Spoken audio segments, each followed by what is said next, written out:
Well, the South African Qualifications Authority, the SAQA, has cautioned matriculants against unregistered institutions of higher learning. This as the matric class of 2025 are expected to receive their National Sernior Certificate results next week. SAQA's acting CEO, Dr. Makhapa Makhafola, joins us now for more on what matriculants can be on the lookout for. Dr. Makhafola, a very good evening to you. Thanks for joining us and a warm welcome to the late edition. Good evening, Simpiwe, and thank you for inviting us. It's an absolute pleasure having you join us. Now, every year, Yes, thank you. As South African Qualifications Authority, we'd like to extend our warmest congratulations and Indeed, go ahead, to all matriculants in advance as they take their next step into higher education. And to us, we see this as a significant milestone, and we acknowledge the hard work and the resilience and determination demonstrated by the learners and their families and educators throughout the 2025 academic year. Agreed, it's quite a huge milestone for everybody. Now, every year, SAQA issues warnings about bogus or unregistered institutions, yet thousands of young people still fall victim. Just how big is this problem really, and why does it always persist?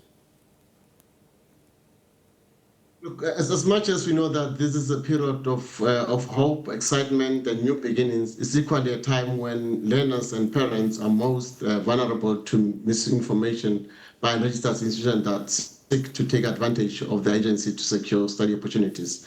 And I said late last year that what the biggest challenge that we have it's when you have a huge number of students who have completed their matric, but the number of institutions to absorb them, it cannot even match. So as a result, you always have people who are going to take this opportunity, and we like to really urge all matriculants and parents to exercise caution and verify institutions and qualifications before making any applications or registration payments.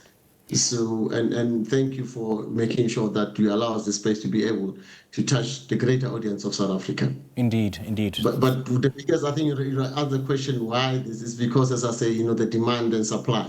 So, and you'll find that people will take that opportunity to try and, cheat people into research with their institutions, which, are not registered as colleges. Now, Dr. Makhafola, are the unregistered institutions becoming more sophisticated in terms of how they market themselves to desperate matriculants and parents, especially around results season?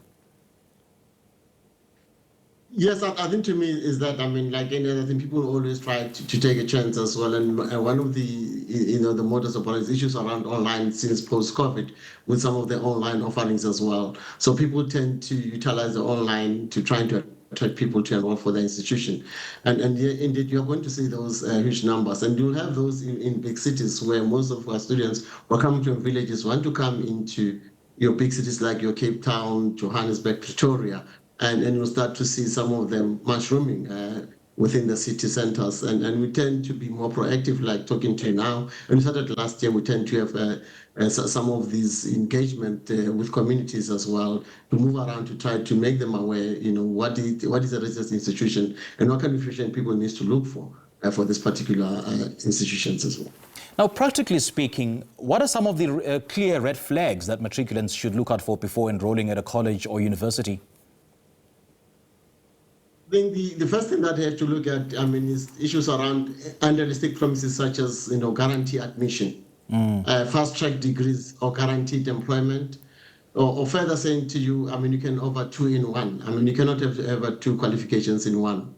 And I think to me that's one of those things. And one of the things as well, is really, trying to show people that, we are indeed legit. And some of them use some of these international institutions, like called Oxbridge, using both Oxford and Cambridge, trying to, it's a name that, what is in a name, I always say that as well. You find out University of Washington in the middle of Pretoria, which is not possible. So those are the things that people must look at as well. And issues people say to you, we're offering this international qualification that is international accredited. There's nothing like that. All the qualifications offered in South Africa must be, accredited by the CHE. They have to register with the Department for Education and Training, and their qualifications must be on the National Qualification Framework. So you cannot be, and these are the kind of things that we tend to, tell people all the time, and as we share with them on this platform as well. And having said that, so many institutions claim to be accredited or registered. So what exactly should students verify, and with whom, before paying a single cent? I think the first thing that the students have to, if you are a private operating institution, you must register with Department for Education and Training. And that information is available on the department website. So people can check on all registered colleges, and even those that are provisional registered or deregistered using the www.ehat.gov.za. And once the college is registered, then the qualification that are offered, they must be accredited by the Council on Higher Education. So here, once the Council on Higher Education offered the status of accreditation, then the qualification must be registered on the SAQA database.